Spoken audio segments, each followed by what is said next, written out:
I was able to secure a provision blocking Joe Biden from using your tax dollars to resettle refugees from Gaza into the United States of America. We don't need that taking place here. The message here is simple. Why would we want to import the same people who cheered on Hamas as they butchered innocent Americans, innocent Israeli citizens, as they were taking them hostage, other things on October 7th? They provided aid and comfort to the enemy every single day, and yet Joe Biden wants to bring them into your backyard. Not under my watch. Hey everybody, I hope you're all doing well. As always, I'm here with an update on what has happened in Washington, D.C. this week. So let's get started with all of it. First up, the House GOP voted on several bills this week funding different parts of the federal government. Now, in the past, I've opposed most of these bills because they've done nothing to defund Joe Biden's weaponization of the justice system, nothing to seal our southern border, nothing to stop bureaucrats from injecting every single woke acronym imaginable from DEI to ESG to CRT into our lives. But this year, House Republicans laid down a conservative marker that will serve as a spending blueprint for the next administration. You only have to look at the State Department, USAID, and Foreign Assistance Funding Bill as proof of what's taken place. This bill, put together by my friend and fellow Floridian Mario Diaz-Balart, cuts State Department funding by 11%. You all hear me when you pay attention to these videos. You hear me constantly complaining. I was going to use another word to say what I do about it, about the funding that the U.S. government does in sending your dollars overseas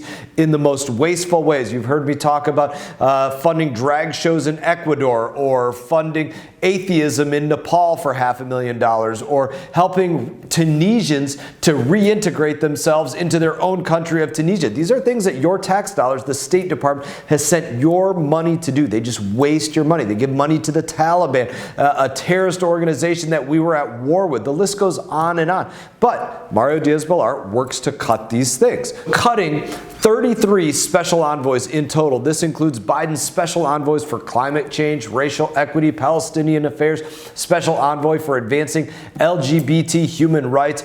Every single one of these people has an office and a budget and a staff from which they work every day against America's national security interests. They should have been fired a long time ago, but this wasn't the only win in this bill. I was able to secure a provision blocking Joe Biden from using your tax dollars to resettle refugees from Gaza into the United States of America. We don't need that taking place here. The message here is simple. Why would we want to import the same people who cheered on Hamas as they butchered innocent Americans, innocent Israeli citizens, as they were taking them hostage, other things on October 7th? They provided aid and comfort to the enemy every single day, and yet Joe Biden wants to bring them into your backyard. Not under my watch. I'm going to keep fighting to stop all of it and a lot more. I want to switch gears, talk a little bit about Afghanistan. Last month, I told you how Biden's State Department was stupid enough to send $2.8 billion to Afghanistan, and how at least 10.9 million of that went directly to the hands of the Taliban. Really so much more because Taliban is in charge of Afghanistan. So when you're sending money there, you are helping the Taliban. This is a slap in the face to the 13 Gold Star families who are still grieving the loss of their loved ones at Abbey Gate, to all of us that served in Afghanistan, left limbs there, left friends there, all of the other Gold Star families from the entire war on terror in our time in Afghanistan. It's a slap in the face to be funding these terrorists. And it takes a special kind of apathy for the Biden administration to fund the Taliban after botching the U.S. withdrawal from Afghanistan and seceding the country to those same terrorists. This week, the House took a step in the right direction by demanding that Joe Biden come up with a strategy to ensure no American tax dollars go directly or indirectly to support the Taliban. Now, there's an easy way to do that. Don't give money to Afghanistan. That's one of the things that I worked for in an amendment this week. This is a good first step, but we need to go further. America should cut off all funding to the Taliban and other countries working against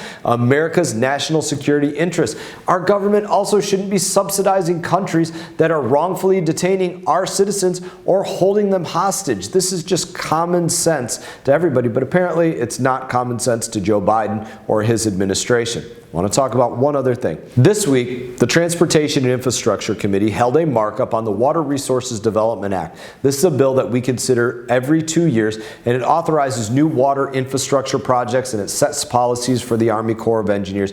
Now, given that the Corps is the biggest polluter on the Treasure Coast, I offered an amendment to stop them from dumping toxic water into our rivers and estuaries. So the meat and potatoes of the amendment was this. It's slightly different than other years that we've offered amendments similar to this, and it said basically that in about 6 to 8 years, the Army Corps would have to stop discharging water that's over 10 parts per billion phosphorus. Now, why that number? Why is that an important number?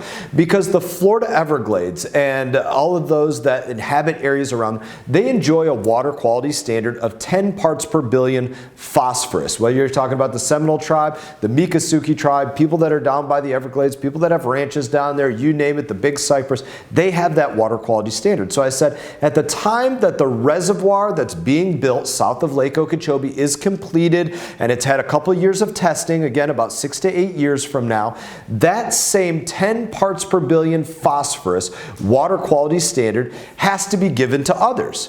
Those of us that are along the St. Lucie on Florida's east coast, we should have that standard. Those that are across the state on the west coast of Florida, down the Caloosahatchee, they should have that standard. People like Representative Lois Franco, who's down by the Lake Worth Lagoon in West Palm Beach, they should have that standard. And others that get those discharges, they should have the same standard. Now, what was the response from the machine? I'm going to call it the machine that comes out and does everything that they can to make sure that they get to discharge this dirty, toxic water into our backyard forever. No matter what, they just want to make sure that no matter what, they can discharge it into our backyard. Well, the machine came out and said that, listen, that's flawed science. It's not based in science. It's not based in any kind of fact. That 10 parts per billion phosphorus standard that's down there in the Everglades, that's not science-based. I would think there would be a lot of people that would have a problem with that. Anybody that cares about the Everglades, anybody that cares about the tribes and those that are down there, those people saying, the machines saying that 10 parts per billion phosphorus standard is not based in science, and that's why the rest of us shouldn't get that, I have a big problem with that as well. So that's a little bit. Obviously, they voted down this amendment because, as I said, the machine does not want to stop the toxic discharges from coming into our area, but we're going to keep fighting the machine. So in that, I just want to say, as always, it is an honor to serve you. I hope that you all have a great weekend. I hope you're all preparing for a great Independence Day. I look forward to seeing you around, and you all take care. Hey everyone, thank you for watching this video. If you enjoyed the video, please click like and subscribe. I will be back on YouTube with more exclusive content, so stay tuned.